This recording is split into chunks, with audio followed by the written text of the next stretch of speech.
So, Ruach HaKodesh, this is what we ask you every weekend. Take over, Lord. Take over. But who said, be careful what you wish for? Because you just might get it all. You just might get it all. Oh, that's a song from, okay. Okay, give me 1 second while I go to Job 3.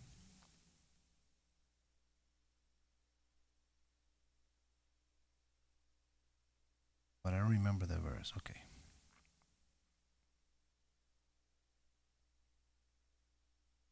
I'm going to Job 3.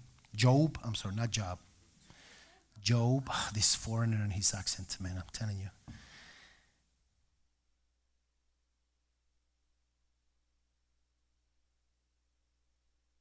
Yeah.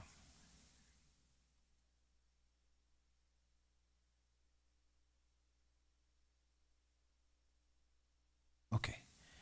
There's going to be verse 23 or 24, 23. But you know what? Are we good, mijo? I can hear you. We good? Shalom. If you're seeing us again, yes, they kick us down. You know, I don't know what to tell you. We're back. No? Yeah, but I'm telling the people that they're just seeing us now. You know, so I did the message from Job 3. What happened to it? Verse 23. Oh, I might get it back.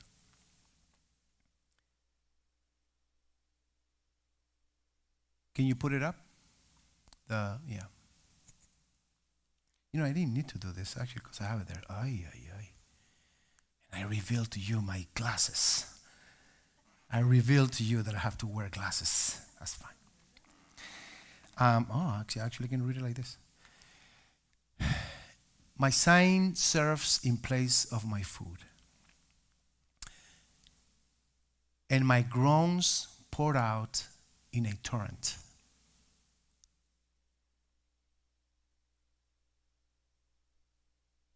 For the thing I feared has overwhelmed me. What I dreaded has happened to me. That's it. I have no peace, no quiet, no rest, and anguish keeps coming.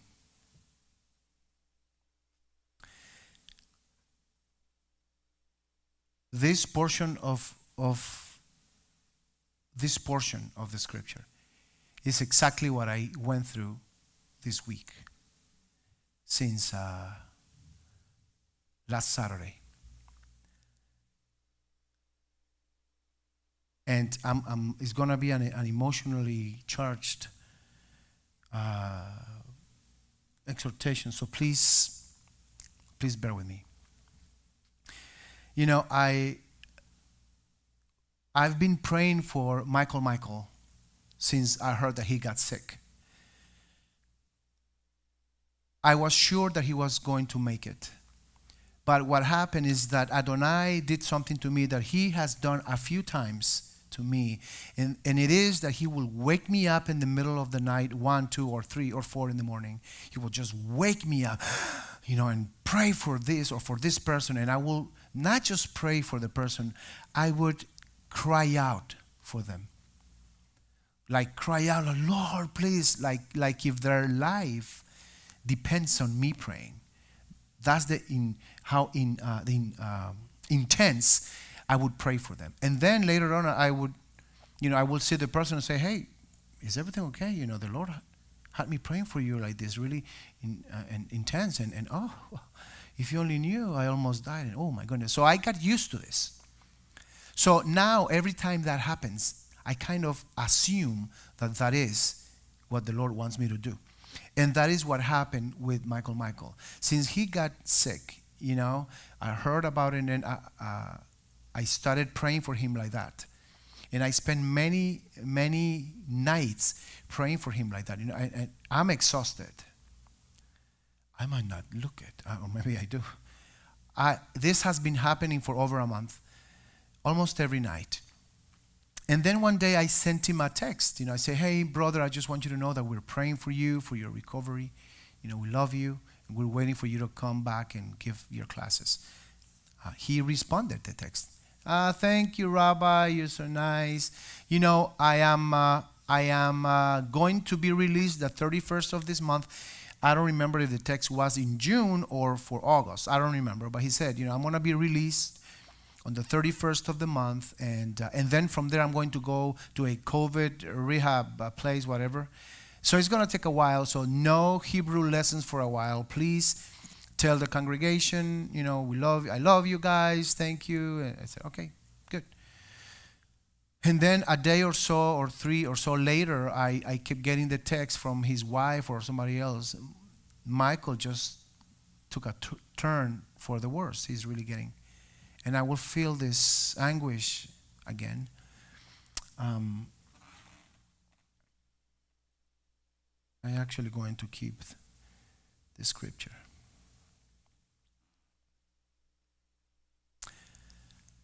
And I will feel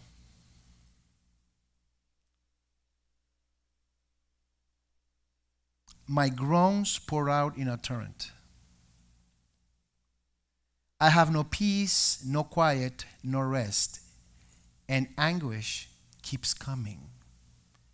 I will feel that for a while, and then I will just pray. And sometimes I will throw myself on my knees and cry out to the Lord, and then I will be like exhausted of doing that, and then I will go on with my life. Well, we found out last Saturday, just like this during the service, that he had passed away that morning. I got the text later. We were almost ending. Actually, before giving, same thing happened. My thing needed a thing, and while Joshua went to get it, I decided to check my phone like this and check right. Just checking it now. This is eerie. And I saw the text. And then I just changed the whole thing and put my computer aside and just spoke about what I felt the Lord, the Ruach HaKodesh, was giving me to give at that moment. We had our services. I was devastated. Many people. I was truly disappointed. I'm going to be transparent, so please, okay?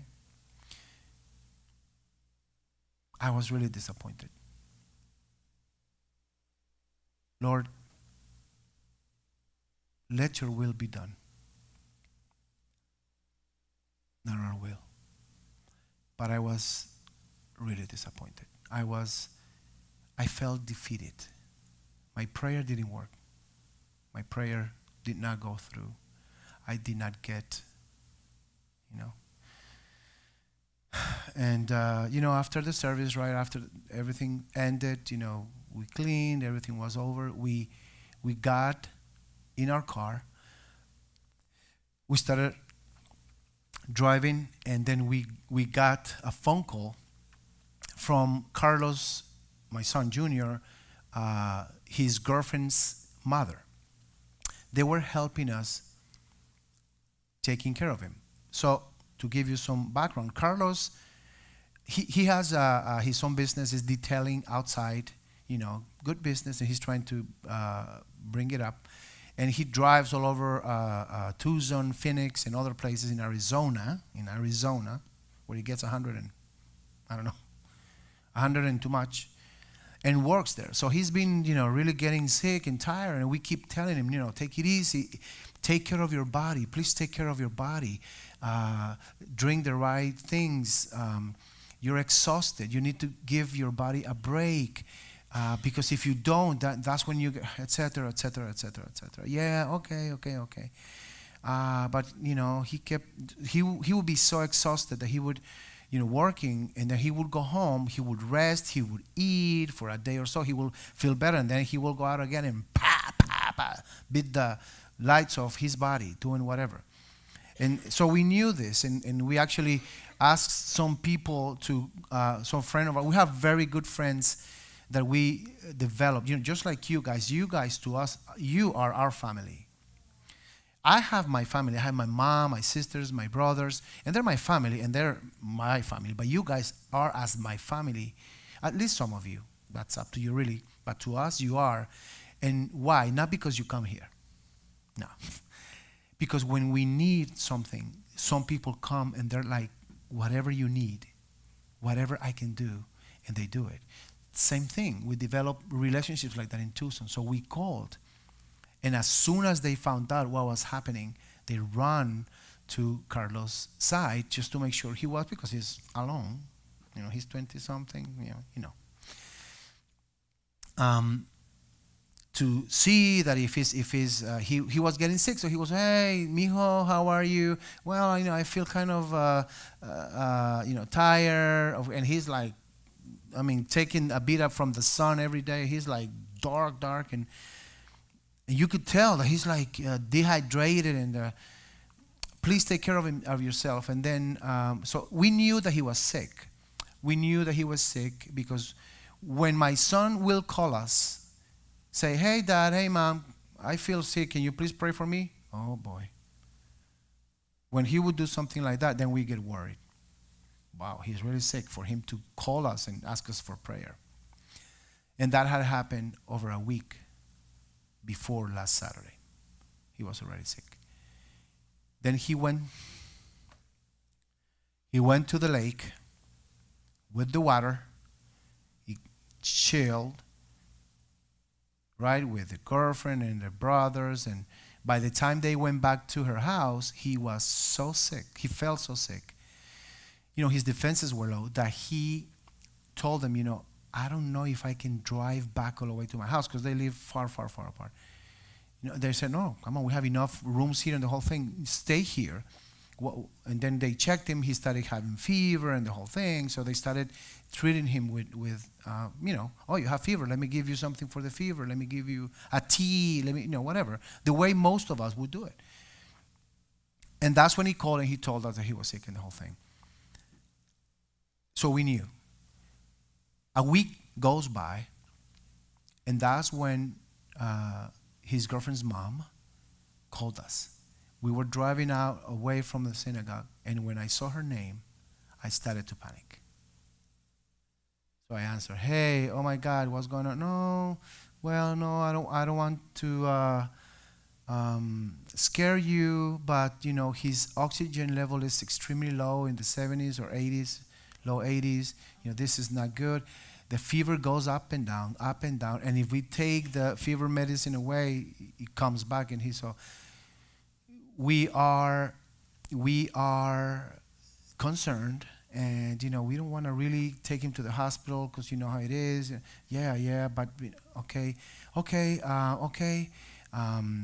Maggie started crying, and I said, okay, I'm gonna see if I can go there. I'm okay. I say, yes, I think I need to go, because we don't know what's going to happen. Okay. We came back here. I got in my office and I started looking for the first air ticket, right, that I could take. And I found one departing like an hour or 2 hours from that time, and arriving in Tucson at 10 a.m. And I went there. And when I arrived, I went to their house to see him. I have seen my kids sick before. I have taken them to the ER. Even Sharon, when she was a baby, when she was 1 year old, I had to take her to the ER, because you catch a cold, you start coughing. This is in the 90s. It's not okay. And then if you don't treat it well, if you don't take care of yourself, if you don't treat it right there and then, it can progress. And we whatever. So I took her there.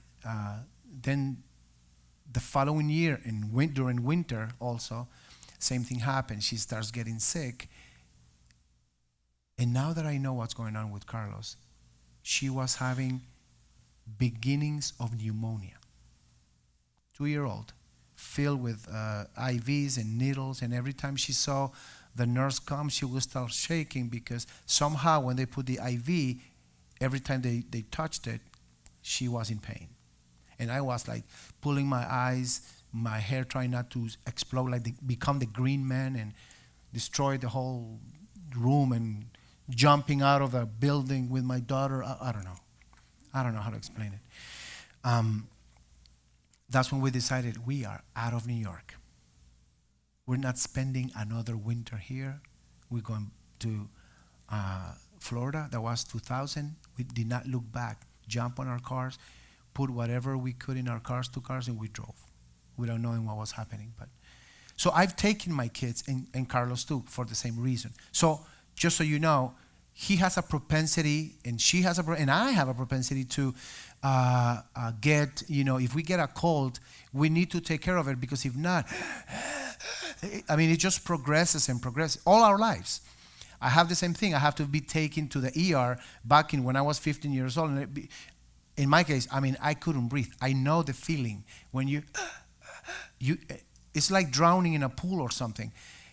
You're trying to breathe, and it's so hard that and your chest hurts, and when you try to, you feel that you're dying. They took me and they injected. I don't know what they injected on me. I wish I knew, because it just 5 shots every, I don't know, 10 or 15 minutes or something. And boy, that saved my life. I wish I knew what it was. So, we've been sick. I've seen my kids sick. I've taken them to the ER, but this time I went there, and I have never seen my son this sick. How can this young man, this Marine, so healthy, in shape, get this sick? He was on a recliner. He could hardly speak. He's like this, and I'm speaking with the family that is taking care of him. I mean, what's going on? He's up and down. He's up and down, and we've treated. We have a nurse practitioner that I know God is the one who saves lives, but He uses humans to do it, right? Through humans. I think all of them, with the treatment they gave him, because she's a nurse practitioner, she's able to prescribe medicine. She prescribed. By the way, they tested. They took that COVID test, and it became positive. And it's the ones that got recalled. So we don't even know if that's the case. It doesn't matter. It doesn't matter. The thing is that he was really sick. So she immediately started prescribing. One second. Ivermectin or ivermectin? Ivermectin, yes.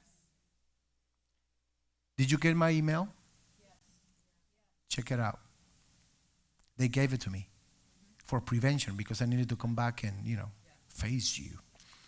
And you know how people get. So I said, they usually, it goes by your weight. In my case, I'm not going to tell you how, but, it doesn't matter. So in my case, I took, like a doses. Let's say right now, and they say 48 hours later, you take the second one, and that's it. It's good. Then they gave me supplements, which I'm going to tell you about. Don't remember the names, because you know how I am with names. And because we develop families. So when they heard about this, because Maggie obviously went to Facebook, please pray for my son, and or our family. I'm not going to say our friends, our family. And when I said our family, you know what I mean. It's like if I said my family in Brandon is you. Okay, not my friends, my family. So when they heard this, one of them who knows about this, she came to our house and she said, look, this is what Carlos needs to take, and you take it too. 4 bottles, different stuff. This is for this is for that. Okay. Just take this many, and I'm writing on top of the label, okay, this many every, whatever, because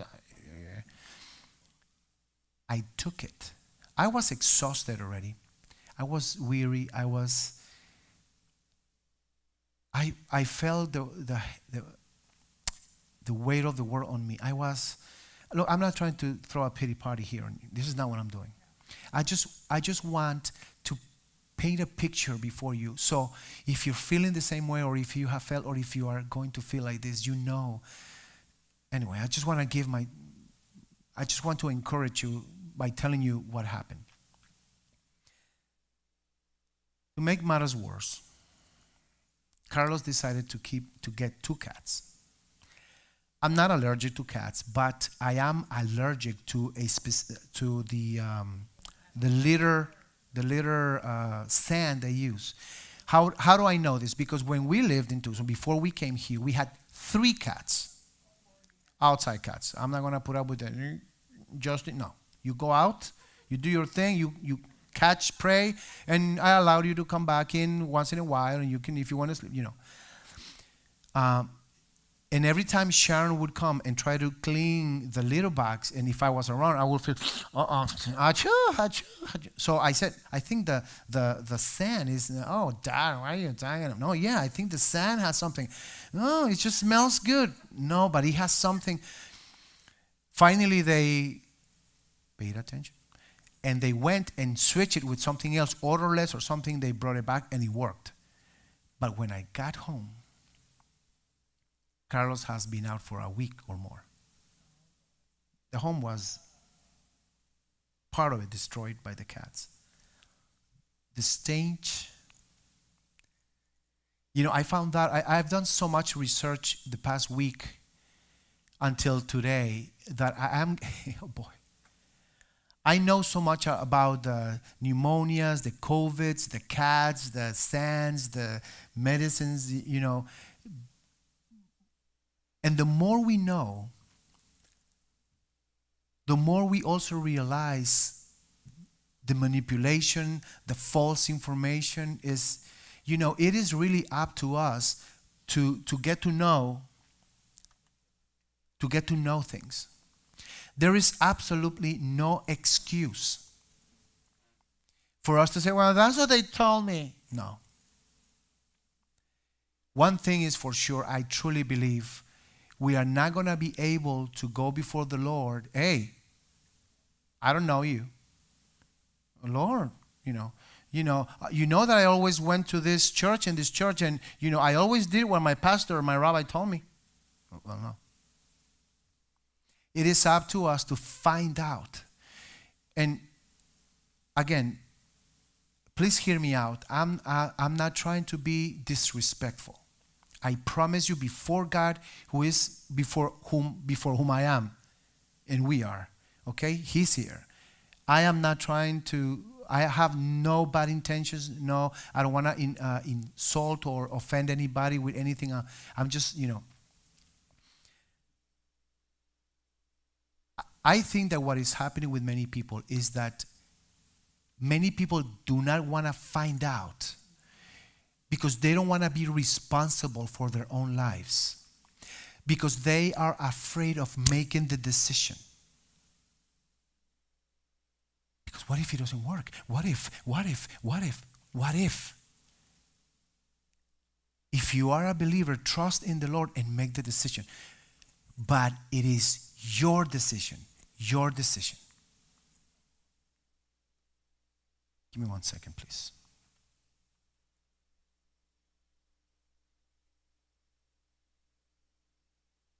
Don't look. Don't look at my password.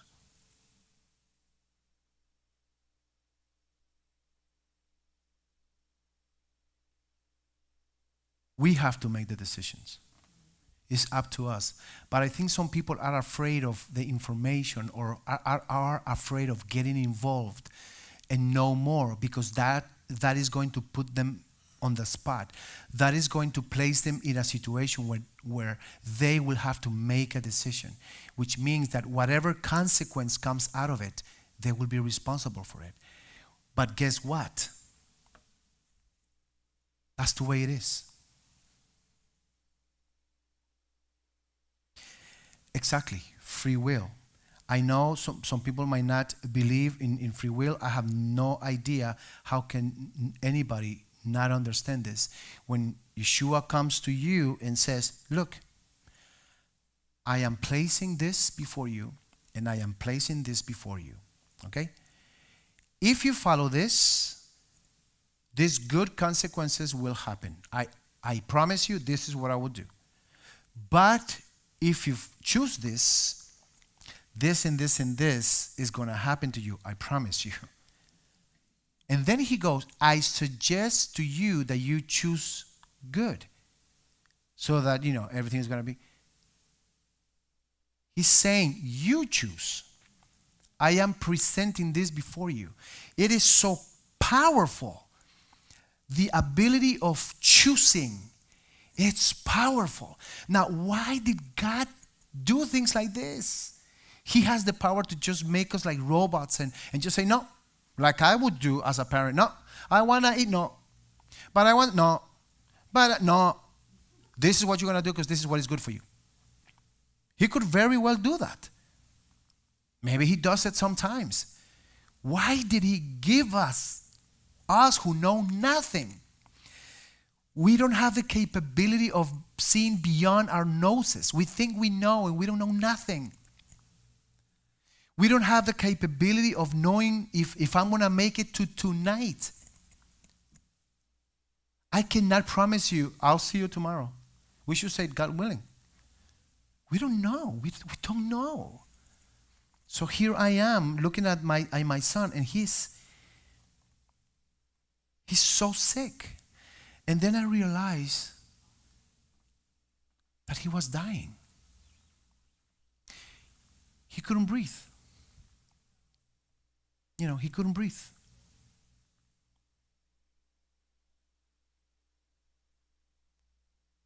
Bear with me, please.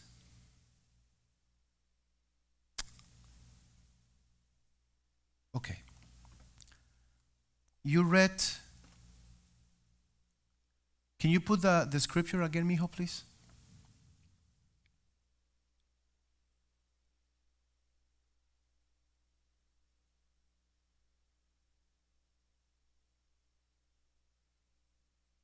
My sign serves in place of my food, and my groans pour out in a torrent. For the thing I feared, stay right there. For the thing I feared. This is what happened to Job. He had faith. Nobody can tell me that he didn't. He trusted his God. I don't care who says that otherwise. Yes, he did. However, he had a fear of something. That thing he feared has overwhelmed him. Right? What he dreaded was happening or had happened to him. And this is what I was going through. I do have that too. Okay, mijo, you can take it down. And that's what I'm going to speak about. I've always asked Adonai to please not allow me to bury a child of mine. I always say, Lord, please no. Anything but that. Take me first. Take me first. So this past week, I went to this week, went to my son's condition, and he, he wasn't able to walk. He could hardly talk. Finally, I went there. I went home. I went back to our home. He stayed where he was. The next day, I just kept communicating. And then by then, on Monday, I'm praying to the Lord and say, Lord, what do I do? Please guide me. Please guide me. What do I do? I don't want to be. I'm going to say something before I forget that I forgot to say yesterday. The Lord made me eat some of my words. Because when he called me the first time, 2 weeks or so ago, and he said he was getting sick, I said, mijo, whatever you do, Do not go to the hospital because they'll kill you there. Okay? And it's not that I don't believe that completely. It's just the way I said it. I felt because then I was wanting to take my son to the hospital. Why? Because he was being treated, he had been given the same COVID medicine and everything else they could prescribe to him, and he was getting worse. There was no improvement. The days were going by and going by and going by, and there was no improvement. And then I went there and said, Mijo, I want to take you to the ER because I want them to do tests, do labs on you. We need to know what's going on. We need to know more. Then your temperature and your pulse, they have that little portable, a wonderful thing, I didn't say it, where they just put it on your, but the more one is just a small. You're not getting better. He's a grown man, so it's not like I'm taking you. Please, okay, I guess some tests will not be bad. Okay, so we took him. Once we took him to the emergency room, that's when it dawned on me. That's when I saw him. When I took him the first time, by the time we made it from the parking lot in front of the entrance to the admin window, at one point he's on the floor like this, going like this. I'm like, what happened? What happened? He says, just let me catch my breath. I can breathe, and I am really getting. And then they're telling me, you need to sign a power of attorney. Because if not, they're just going to do whatever they want with him. And if you sign a power of attorney, you can say that, no, before you do anything, you need to ask me first. Okay? But he was so sick, we forgot to have that ready. Correct me if I'm wrong, but as far as I understand, when you go to like the emergency and you're filling out the papers, aren't they supposed to ask you, is there anybody that will serve as your power of to make decisions or something? Aren't they supposed to ask? Well, they didn't. They did not at all. They just took him like if he was their property, right? And then, once he crosses that path, it's gone.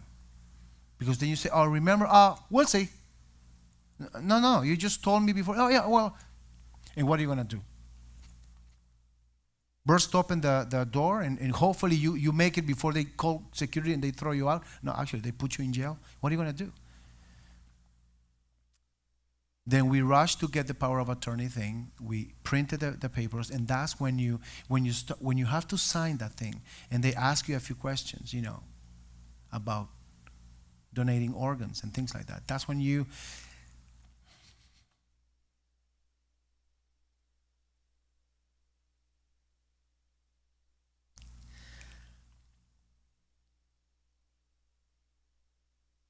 That's when you realize the severity of the condition, the situation.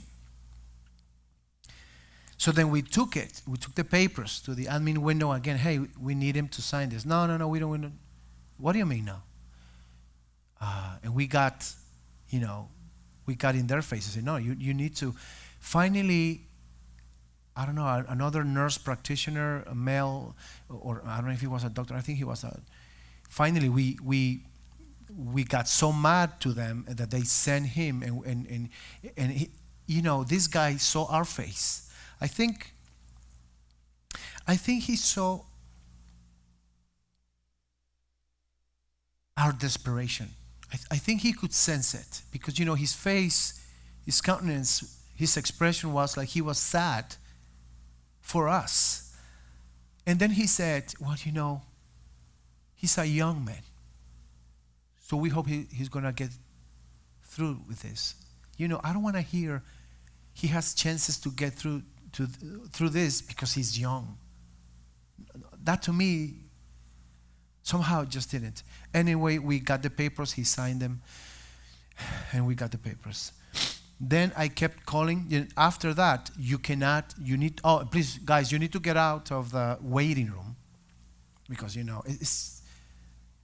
I don't need to tell you. It's just ridiculous. It's not that we want to be rebellious. It's not that we don't want to follow rules. It's just that when you apply common sense, you can see how ridiculous some of those things are, because they do it for this but not for this, meaning it's not real. It's not real. If this is the truth, then it has to be applied all over. Otherwise, it's not real. And then came the worst part in these cases, which is waiting. You have absolutely no access. Thank God he decided to bring his cell phone. Because if you call, they're not going to pass him. Even if there was a phone in his room, he's incommunicable. That's it. You're not going to see your loved one anymore until hopefully they come out. And that's when the nights came.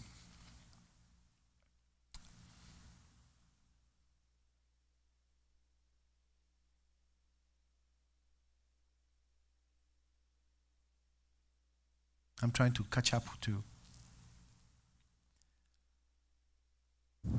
Okay. So we everybody went to their own homes. I went to my house.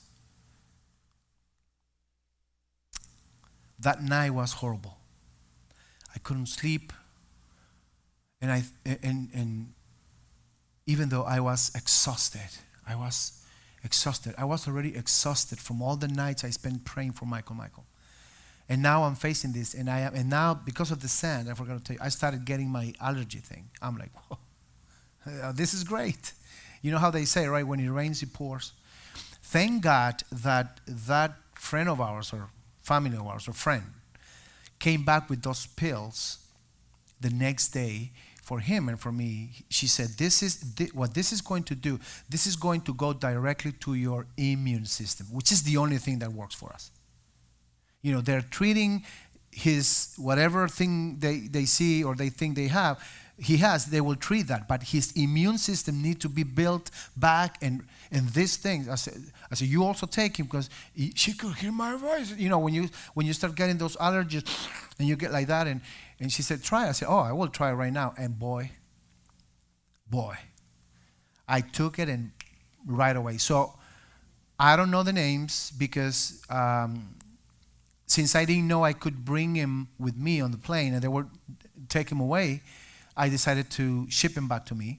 They're arriving on Tuesday. When I get him, I'm going to send the information for anybody who wants it.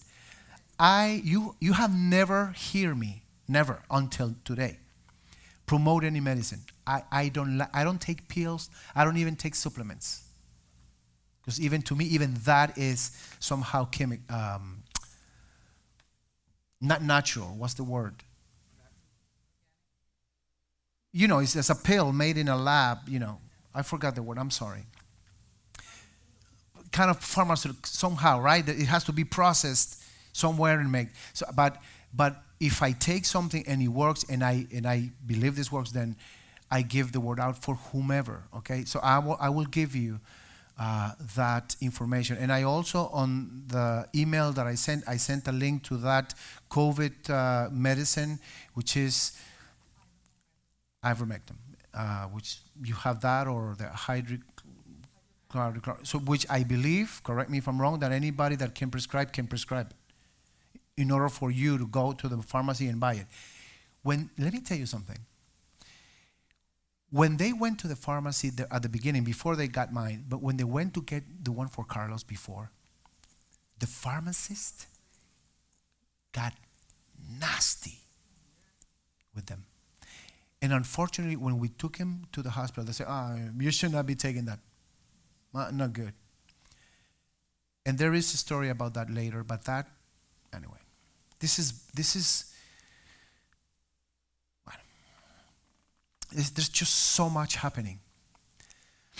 That night, it was terrible. I couldn't sleep. You know, I was so tired, but, you know, I would try to go to sleep, and then I would just get up, you know, like with anxiety, and I was, you know, and I was getting texts left and right from everybody, and how do you do it? And you need to do this, and the nurse practitioner, a friend of ours from who was the one helping, giving, prescriptions so he could get medicine, was calling what's going on.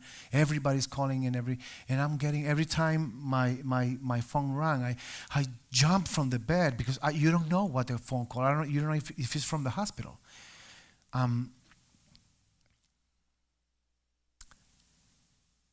would pray myself to sleep, right? And at that point, that's when I started experiencing what we just read, which is my sighing serves in place of my food, and my groans poured out in a torrent. For the thing I feared has overwhelmed me. What I dreaded has happened to me. Do you understand what that fear is? Do you understand what I'm saying here? What that fear, what I always ask the Lord please not to let happening? Well, it was there in front of me. And I have no peace, no quiet, no rest, and anguish keeps coming to me.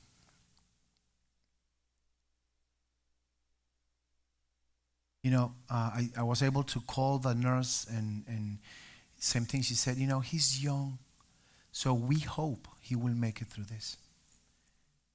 That just didn't fly by me because he's young. And then, I'm sorry. Then the realization started getting harder because somebody reminded me of Abraham. How he was willing to sacrifice his son for his God. And how Abraham trusted in his God to the point that whatever happens, whatever your will is, I will trust you, Lord. Right? I understood for the first time in a different way, in a powerful way, what that meant. Trusting in Adonai regardless of the circumstances, accepting Adonai's will, whatever that was. That reminded me of what I've been thinking lately. I've told my family and some congregants that I know the enemy of Adonai, who is our enemy as well, by the way. He will start calling me out. What do I mean by that? I'm standing here. I'm no longer sitting there. Not that this is more important. My point is, I'm standing here saying, we need to do this, we need to do that, no matter what. Last week during the service, we challenging all to keep trusting no matter what. To walk the same path that Abraham did. So the enemy will go, oh, really? Oh, so that's what you're saying, huh? Oh, let's see.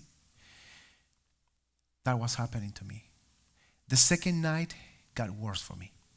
Less sleep, more anguish. By then I was visualizing the thing I feared the most. I was already visualizing it. What I dreaded was happening to me. It seemed like it was about to happen.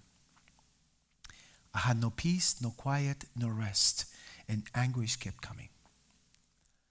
I was going through different emotions by the second, one right after the other one, straightening, fearing, desperation, hope, trust, all one second after second. One is like a roller coaster.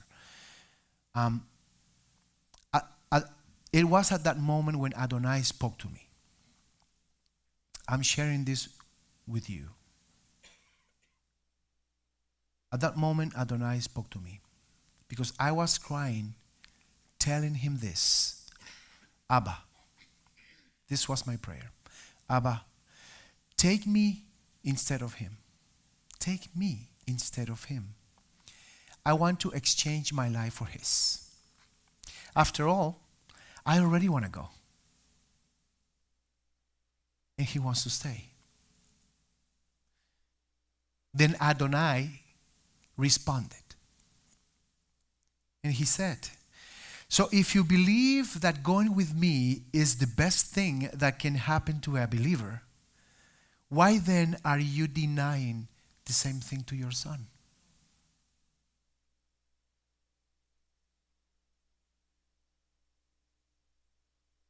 we believe or not. We cannot believe or obey or act only when things go our way, or we are in the trenches, brethren. We are in the trenches.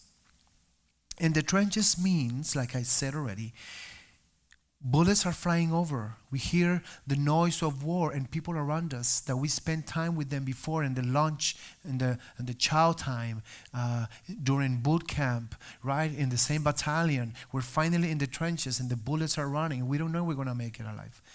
And some of ours are getting hit. And some are dying. Some are injured. I understood then that I was asking out of selfishness, not out of love. Because I did not want to experience the thing I feared the most, what I dreaded to happen to me. And at that moment, I understood very well the experience of Yeshua at the garden. You know, he was in such state of anguish. You can read it there. And if you read the three accounts and you read it and you analyze it, he was in bad shape. To the point of telling the Father, you know, I know we had a plan. I know that what I'm supposed to do, but please, if possible, can you allow this cup to be taken away from me? But then came the words.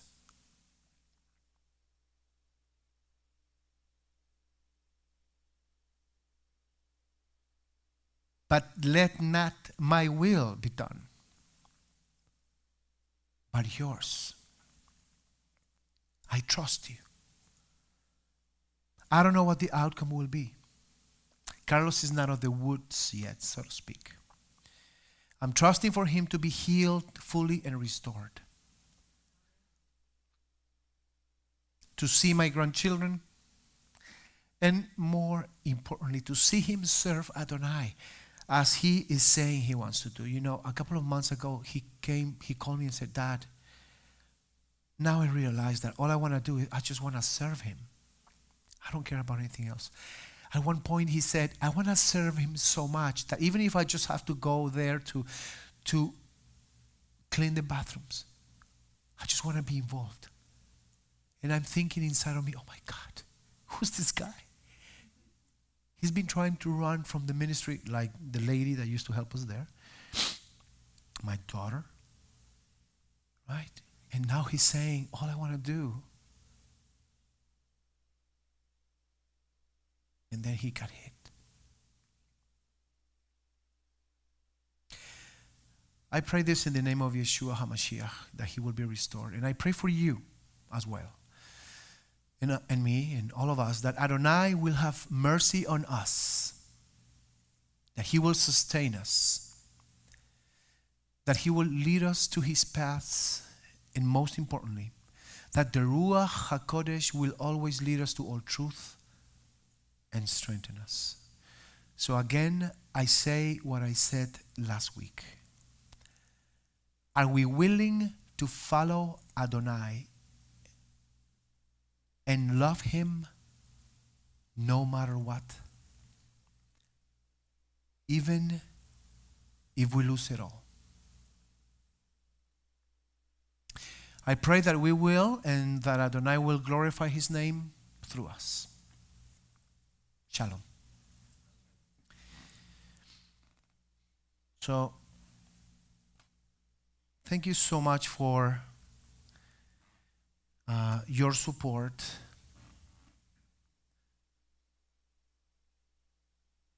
We still have, we're still in the work. Just so you know, you're part of the congregation. So I'm just feeling right now that I need to share this with you, and anybody who is involved with our congregation, because we have people that never been here and they support us financially, and they're faithful watchers, listeners.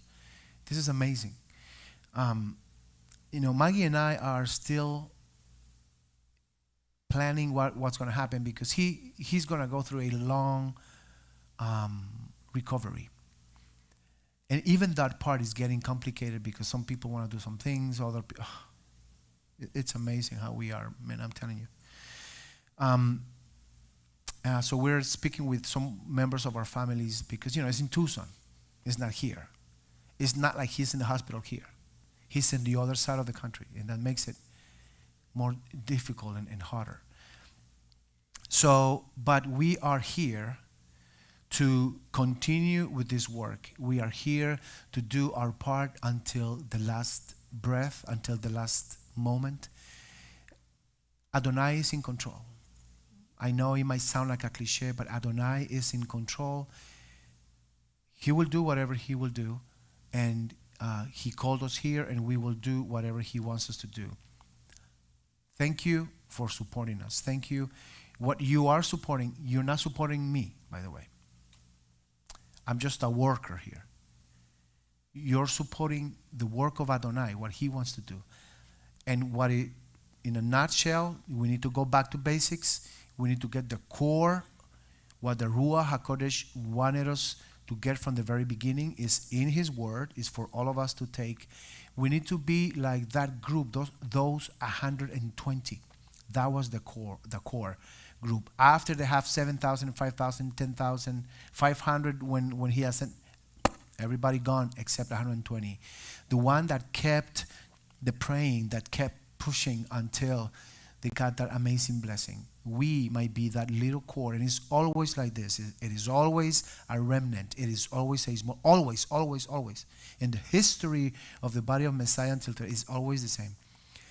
That's who we are. That's what we believe. That's what you're supporting.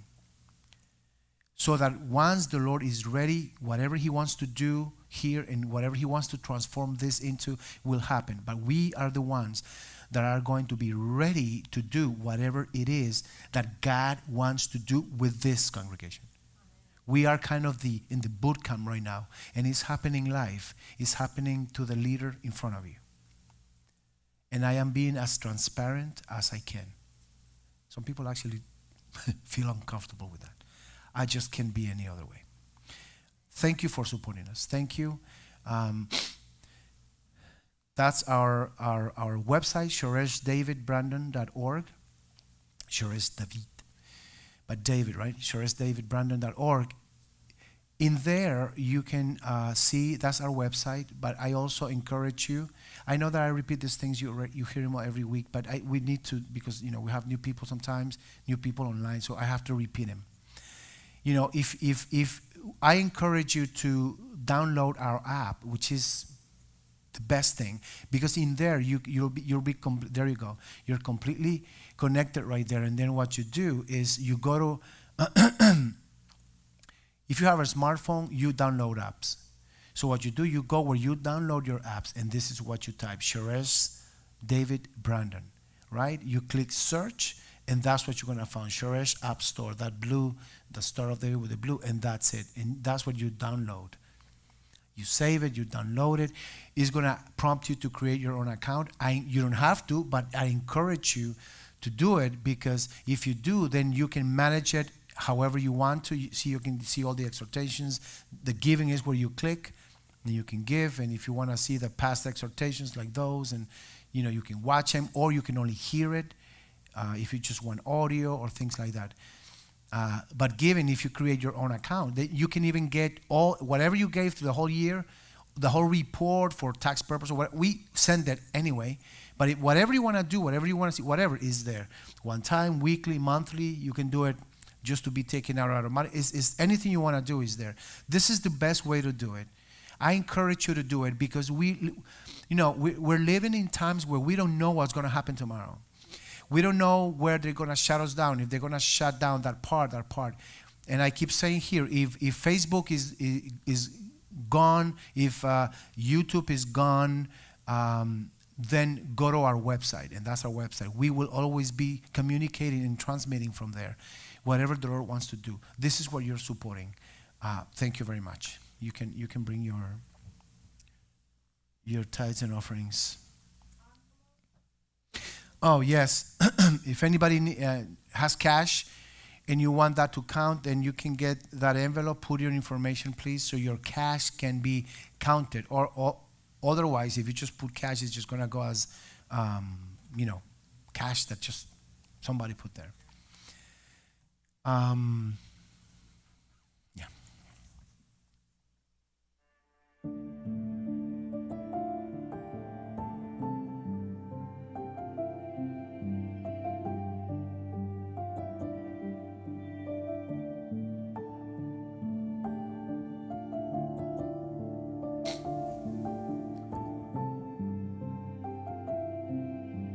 Also, let me ask you, how many of you do not get our email blasts? I have a, you get them? Okay, so if you please would okay, you can if you don't signed, have you seen that green paper? Should be a green paper in front of you. Is it green or yellow? Oh, it's also in the back. Just yeah, if you can turn and see, Joshua has it in the back.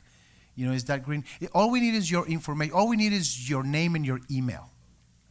You can just drop it here. You can even put it in a piece of paper. I don't care what you do. But if you just give us your name and your email, because then any information, anything, we will shoot an email. We have like 800, well, it's like 1,600, but in reality, it's like 800 subscribers to our email blast. 800.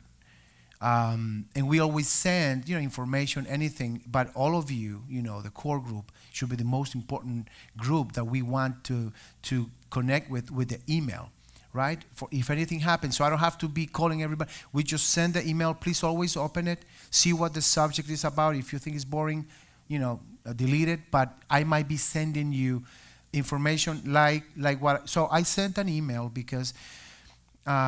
They said, so what are you going to do? Because you know how the protocol is. If you have been close to anybody that might have COVID, you need to. No. Are you going to close? I said, no, I'm not going to close. I'm not going to close the synagogue. Yes, yes, it could be the visitor's card, or it could be any paper. However you want to write it, just give us your name and email address that you want us to use and drop it in the offering bags. I said, no, I'm not going to close. Because if we do, I assure you that every week somebody's gonna call and say, I saw somebody who has been in the hospital, and I went and then I saw you, and then we're gonna be closing almost all the time. No, I don't believe that is what Adonai wants. Now, I'm not being irresponsible, and I do not, by all means, put anybody at risk. If I had symptoms, if I felt like, I think I would let her know, or somebody else would come, or we would close. I think I already got it a long time ago. I'm going by the symptoms because most of us get sick. Please, you wanna? But you need to use because so the online people can hear you too.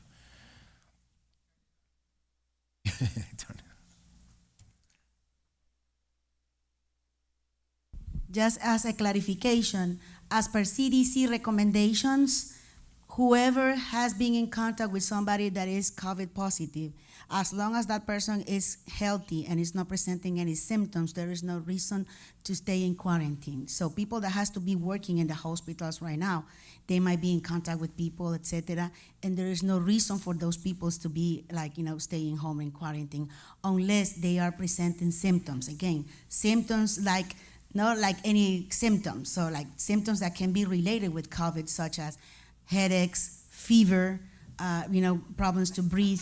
Then it's gonna be the time that people needs to be looking for help. Otherwise, you are still okay and you can do your regular activities as usual. Wait. Can you tell him what you do, please? I am the Chief Dental Officer for Suncoast Community Health Center. I'm a general dentist, but also I have a degree in medicine, so I'm a medicine doctor and a dentist too as well. Okay, so it's not just, our sister likes to take the mic and say that. No. This is what I asked her to say. This is why she's giving you this, okay? We're not playing with people's lives. We're not being irresponsible. And I don't want to give you a sense of we're the rebels. We are rebels for Yeshua because we are at war. But, okay, so, and this is what happened. So, anyway, they gave me that wonderful medicine. Ivermectin. Anyway, I'm sorry. I don't know what to say anymore. This has just been overwhelming. I'm so sorry. Again, I want to end with this. Again, we are in the trenches. You know, it's not that I don't feel fear. Oh, this is what I want to say. Please remember this too. My brother Bob Wortman actually told me this, and he said you should share with the congregation this. He said, the enemy uses fear as his MO, modus operandi, right? As his weapon, fear. This is how he gets you. You heard me last week. We should not have any fear. You know, it's funny. I'm just thinking. I'm saying this last week. We should not have any fear. And by Tuesday, Wednesday, I was crying my eyes out on my floor praying for my son with fear that he was dying. It's okay. It's not that fear is not going to come. Okay? It's not that the enemy will stop coming after us. He will not. He will continue to shoot those darts of fear.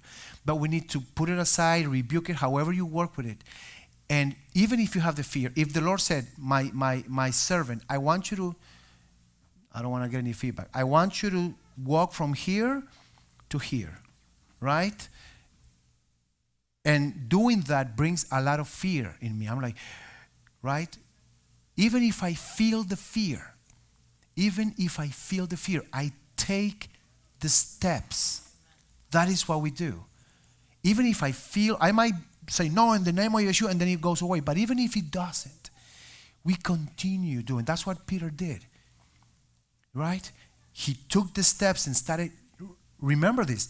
Peter walked on water. He didn't drown or he didn't go down or he did not start to go down right away. I think when he actually realized, my goodness, man, I'm walking on what? Wait a minute. Lord, right? We take the steps anyway, even if the fear is that we don't want to be irresponsible. Please remember, we don't want to be irresponsible, right? It's just that the only fear that should be in us is the fear of Adonai, which is good that we have it because the fear of Adonai is the beginning of wisdom. That's what's going to bring us the wisdom, no other fear. Okay? I think I extended myself so much. I'm sorry. But that is what Shabbat is all about. Yeah, Psalm 91, the whole Bible. I mean, it's there for us to... Okay, we're going to... If you will stand up, please. And we're going to do what Adonai said. You know, he told Moshe, tell my servant Aaron that this is how I want him to bless my people. This is how I want him to go about and do. And this is what Aaron said to the people of God. Yiverechecha Adonai v'yishmerecha, Ya'er Adonai panav elecha v'yikuneka, Yisa Adonai panav elecha v'yasem lecha shalom. May the Lord bless you and keep you. May the Lord make his face to shine upon you and be gracious unto you. May the Lord lift up his countenance on you and grant you his peace, his shalom. Father, we pray this in the name of the Prince of Peace, Sar Shalom, Yeshua our Messiah, Yeshua Mashiachenu. Amen and amen and amen. Let's pray for the food. Baruch atah Adonai Eloheinu melech haolam hamotzi lechem min haaretz. Amen. Blessed are you, O Lord our God, King of the universe, who brings forth bread from the earth. Thank you for coming, all of you. Shabbat shalom. Enjoy the rest of your Shabbat.